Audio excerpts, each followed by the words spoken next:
تاني اهم جمله انا بعشقها جدا برضو، هتلاقي مثلا بيقول لك ايه، يقول لك we are not here to fuck spiders.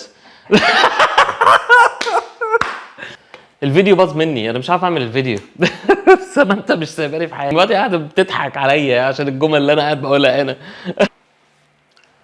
انا عارف ان انت هتستغرب طبعا وهتقول لي ازاي يا عم انت اللغه الاستراليه هي الانجليزي، وطبعا بما ان احنا كلنا المفروض ان احنا مهاجرين هنا جايين على السكيلد ايميجرانت، او ان انت مثلا الانجليزي بتاعك قوي بقاله سنين، انك هتيجي هنا تتعامل مع الناس هنا باللغه الانجليزيه، الموضوع المفروض هيكون سهل. بص، هو مش صعب، بس لازم تفهم ان الاسترال هنا عندهم لغه تانية خالص، وهي طبعا اللغه العاميه بتاعتهم بتصعب عليك انك تفهم كل حاجه. وانا اول ما جيت هنا استراليا الصراحه يعني اقول لك ان انا اول ما نزلت الشغل ما فهمتش ولا كلمه. عايز اقول لك ان يعني عشت سنين عمري مع زوجتي مثلا 5 6 سنين قبل ما اجي استراليا انجليزيه، ومع ذلك اول ما جيت استراليا هنا عانيت معاناه تامه، وشغال طبعا شركات مالتي ناشونال وكل الكلام ده، تيجي تتكلم معاهم انت مش فاهم هم بيقولوا ايه. فيديو النهارده هحاول ان انا اشرح لك فيه بعض الكلمات وبعض المصطلحات الغريبه اللي بيتكلموا بيها هنا، وبعض الفريز او اللي هي الجمل اللي هنا انت لو سمعتها اول مره مش تفهم هم بيقولوا ايه.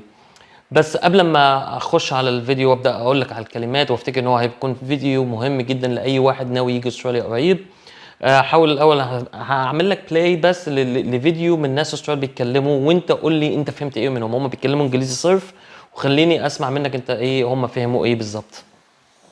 Oh, Shino, mate. How are you? How's it going? Bueno, mate. This is Chad. He's from America. Oh, good day, mate. Nice to meet you. Chazzy, mate. How are you? How you going, mate? Yeah, good to have you down here. Have fun. Find everything all right? Bit of a day for you. A couple of days long since morning. Never went astray, mate. Help yourself to the fridge, eh? Shino showing your hand. He's a good lad. He's a good hard worker. Works well with his hands. Not such a big leg of him like you, though, mate. We have to get your bloody rouse about in the shearing shed, mate. Yeah. Got much experience working with your hands, buddy? Well, do ya?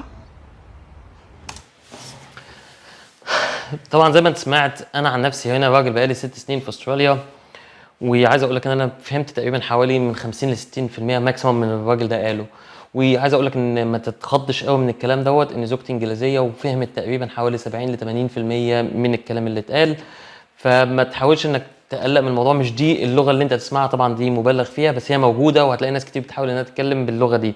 فما تحاولش انك تقلق منها او انك تفكر ان هي دي اللغه اللي انت هتسمعها في كل حته. دي اللغه اللي هي السلانج قوي، اللي هو اللغه العاميه قوي بتاعه الاسترال. الاسترال هنا عاده عندهم بيحاولوا يغيروا كل كلمه، تلاقي كلمات كتير في اخرها او او او. يعني مثلا هتلاقي سيرفو، هتلاقي ارفو، هتلاقي سموكو، تلاقي في حاجات كتير كلمات كده بيغيروها بتخلي فيها او. فطبعا نتكلم عن بعض الكلمات المهمه اللي انت هتلاقي ان انت تسمعها كتير، هي مثلا زي كلمه ارفو. يعني ايه ارفو؟ كلمه ارفو دي هتسمعها كتير هنا في استراليا، وهتلاقي مثلا واحد يجي يقول لك ايه let's meet this ارفو ميت. يعني ايه ارفو؟ يعني افترنون. فكلمه افترنون غيروها بقت ايه؟ الارفو. فساعات برضه يخلوها ايه؟ سيرفو، سيرفر. يعني يقول لك ايه let's meet server this afternoon، اختصروها بقت سيرفر. فهتلاقي الاختصارات دي مهمه جدا، فانت لازم تعرف كلمه ارفو دي معناها ايه عشان دي هتسمعها كتير اول ما تيجي هنا برضه. في كلمتين برضه مهمين، اللي هي السموكو، ده بالنسبه للناس اللي هتيجي تشتغل هنا، يقول لك ايه I'm going to a smoko mate. يعني ايه؟ يعني هتلاقي ان انا رايح اخد اللي هو البريك اللي بيجي على الساعه 10، بتبدا الشغل الساعه 7 مثلا، الساعه 10 بياخد لهم بريك، يقول لك اللي هو سموكو، اللي هو يروح ياخد له ايه مثلا لقمه بسيطه كده او حاجه ياكلها علشان ايه؟ قبل الغداء. فدي اسمها سموكو، جاي من اللي هو الايه؟ من السموك مثلا. هتلاقي مثلا الافوكاتو يقول لك عليه افو. السيرفيس ستيشن اللي هي البترول ستيشن، محطه البنزين، يقول لك عليها ايه؟ سيرفو. فتلاقي الاختصارات بتاعتهم الغريبه دي تلاقيها موجوده، فحاول انك ايه تلقط الكلام دوت عشان ما تلخبطش اول برضه ما ايه ما تيجي هنا. طيب هنا مثلا انت راجل وست، مان اند وومن، هنا يقول لك لا بلوك اند شيلا. فتغيير كامل انا مش قادر افهمه، بس هم ايه مغيرين في اللغه جامد جدا برضه هنا. تلاقي هنا طبعا عارفين في مصر عندنا احنا بنقول ايه يا باشا، عامل ايه يا باشا، لما ما بتعرفش اسم واحد تقول له يا باشا. هنا بيقول لك يا ميت، هاي مايت هاو يو دوينج ميت. لو ما تعرفش اسم اللي قدامك قول له ميت، يعني صديقي. ماشي، فدي برضه ايه من الكلمات اللي هتلزق في لسانك لو انت جيت هنا. في حاجات معينه برضه لازم تفهمها، زي مثلا شتايم عندهم موجوده على طول. هتلاقي في كلمه هي قبيحه شويه، هي كانت. كلمه كانت دي هتلاقيها بيقولها في كل حته. فحاجه من اتنين، هو لو بيتخانق معاك هيقول لك كانت، ولو انت صاحبه قوي هيقول لك كانت. يعني انت فاهم ازاي؟ عامل تحس ان هو برضه فيها جو مصري شويه كده، انا مش قادر افهمه برضه.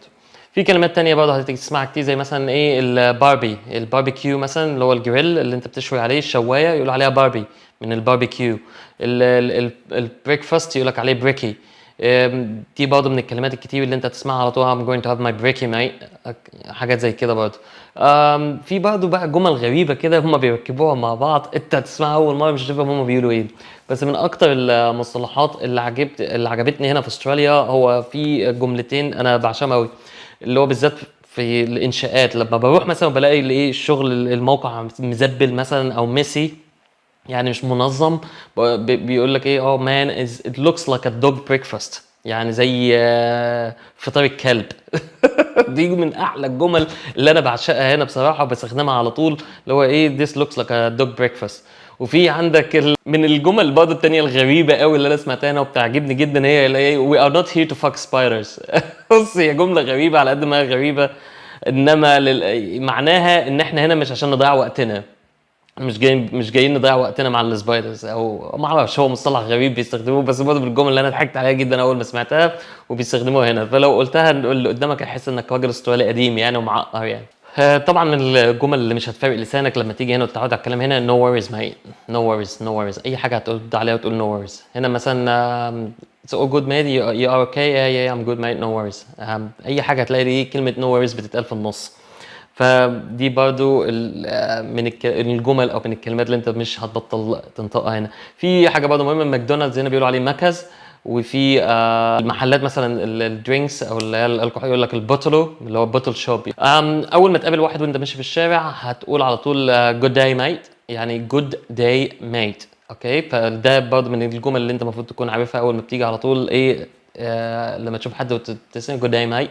بياكلوها برضو كده اكل كده ما بتطلع شكلها غريب في الاخر يعني. من الحاجات المهمه اللي لازم تفهمها هنا الفوتبول هنا او كره القدم ما بيقولوش عليها فوتبول، بيقولوا عليها سوكر. والفوتبول اللي هم بيتكلموا عنها اللي هي الايه رياضه الرجبي الغريبه اللي هم بيلعبوها دي. هو عندهم كذا نوع من انواع الرجبي، في الرجبي المعروف وفي نوع اسمه ايه الفوتي. دي انا لحد النهارده بقالي 6 سنين مش قادر افهم القواعد بتاعتها ومش مهتم ان افهمها، لان هي لعبه اخترعوها ومفيش حد تاني بيلعبها اساسا. فخليكم هنا. ويقول لك على الكوره ايه سكر، ويسموا الفريق المنتخب بتاعهم السكروز لو سمعتوا عن الموضوع ده في المونديال مثلا. الانسان اللي هو اللو كلاس عندنا هنا في استراليا بيقولوا عليه بوجن، وده اللي هو ايكويفالنت مثلا لما تيجي تقول لواحد يلا فلاح يلا مش عارف ايه بتاع، اللي هو مش ستايل مثلا، مش ماشي على احدث موضه والكلام دوت، فهو بيقولوا عليه هنا بوجن. وهتلاقيه دايما عامل حلقه الشعر الغريبه دي اللي بيسموها المولت. ماشي، دي الحلقه شكلها زي ما انت شايف في الشاشه كده، تلاقي شايل الجنب هنا وسايب اللي ورا ده بالمنظر الغريب اللي انت شايفه دوت. فدي برضه من المصطلحات اللي انت المفروض تعرفها. انا شايف الموضوع المصطلحات الاسترالي دي هتاخد فيديوهات مننا كتير جدا، بس شوفوا لو عجبكم ايه الموضوع ده وعايزين تكملوا تتعرفوا على بقيه الكلمات واللغه الاستراليه ايه التغييرات اللي فيها قبل ما تيجوا استراليا، عرفوني في الكومنتات وانا هعمل لكم فيديو تاني ونكمل معاكم في الموضوع دوت. شكرا ونشوفكم على فيديو جديد ان شاء الله.